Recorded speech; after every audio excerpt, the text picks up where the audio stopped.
Prayers is something many of us heard as children, but we have Reverend Lydia Ford, who's written a book with that same title, Don't Forget to Say Your Prayers. Now, you've been journaling most of your life, yes, right? But the issue of prayer started from your grandmother, yes, right? That was Sylvia Fulton, yes, who back then they always told you to say your prayers.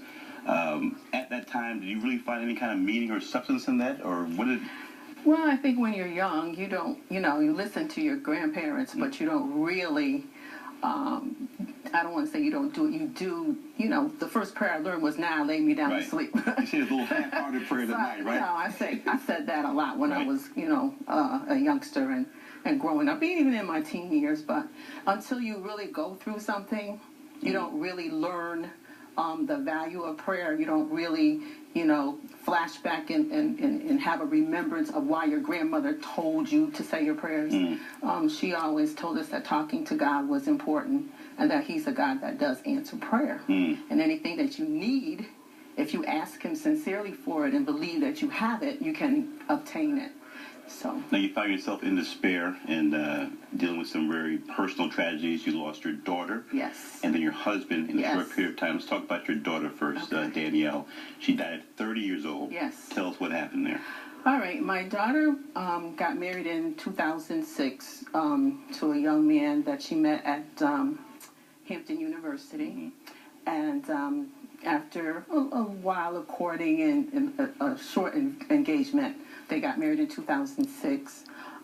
They had a little bit of difficulty getting pregnant, and so she had a couple little surgeries, and then ultimately she was able to conceive.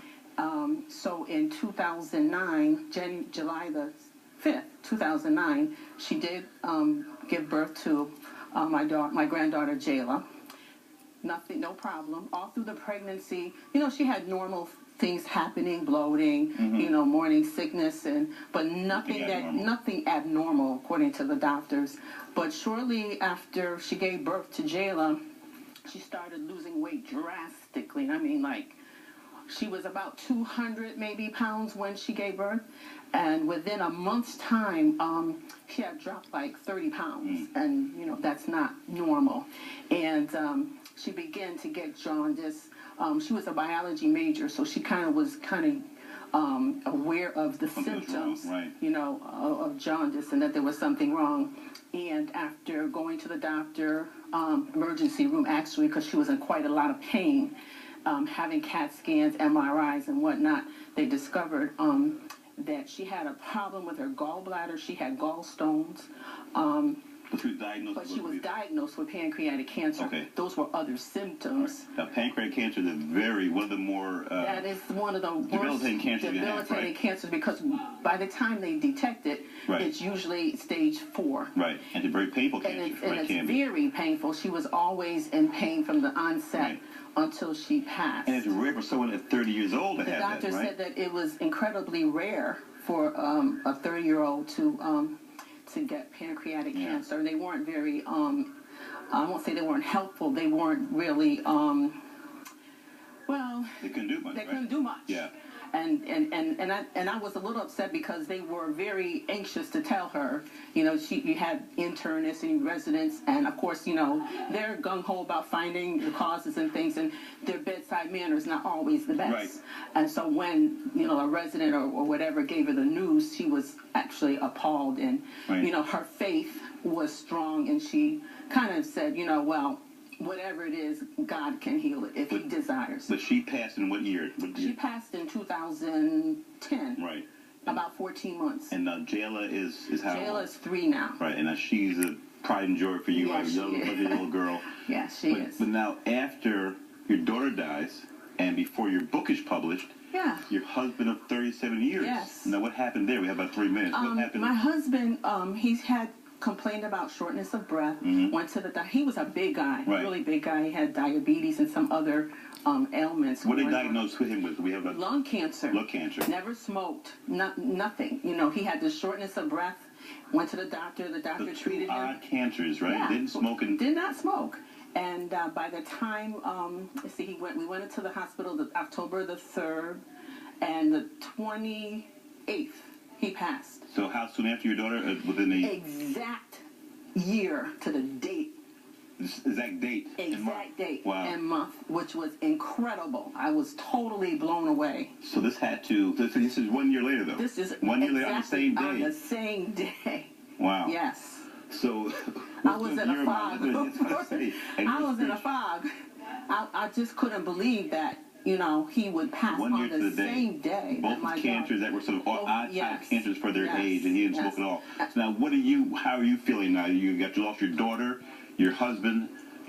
Starting the despair. There's the loneliness. What's going through your mind at that time, and how do you come out of it? I was just really like in a fog with when my husband died. It was not only that he died, but that next day we had that Storm Alfred. Mm-hmm. So if you can imagine me trying to plan a funeral with no lights, nothing.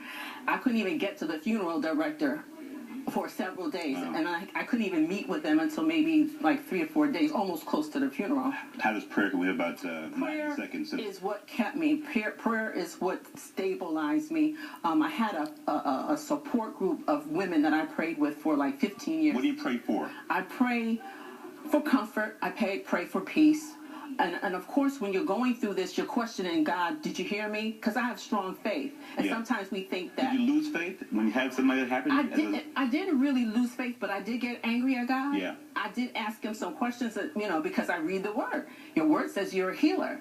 And so I had some conflicting, you know, How do you overcome problems that? with that. When you're angry at God and you're a spiritual woman and a prayerful woman, how do you resolve that conflict? What does he say to you? I really had to, you know, sometimes we pray to God and we ask him for it. Most of the time we're asking for things from him. Or we're, you know, I prayed asking him to heal her. And then when he didn't, I'm like, okay, what's up, God? I had to come to the conclusion that God is God whether he heals or not. I had to come to the conclusion that he's sovereign. He gets to do whatever he wants to. He wants us to pray. He wants us to trust him, all right? But he doesn't always. We're not like, we can't just boss God. Are you closer to him now because of I'm this closer ordeal? to him now because of the ordeal. Because I know that he's sovereign. I know that if he allowed that and he allowed that to happen, I know that some good has to come out of it. Has to come out of it. I'm gonna bet that good is It's birthing that's the good, and it's birthing my ministry out of my pain, because I had to stop crying. I was crying every night. And your ministry, your website is what? It's called Don't Forget to Say Your Prayers. All right, so you're using your website and your ministry now to help others through Charity Heals. through the That grieving was sort of the process. blessing that you're able to Yes, help other people definitely. grieving. Okay, and little Jill is doing great. She is a star. Right. She's awesome. And how are you doing? How do you still? I'm doing well. I am. I'm getting over. I'm just moving on with my life. I think sometimes people of faith, people see people of faith, and they believe that we don't go through things like regular people. But you do. But we do. All right. Don't forget to say your prayers, folks. That's the book. Again, thanks to all our guests, Reverend Lydia Ford, and also Donna Mori. Catch our show 24/7, ctnow.com. Friend us on Facebook. Follow us on Twitter. For the good folks here at Fox, Connecticut, I'm Stan Simpson. And the morning news is next.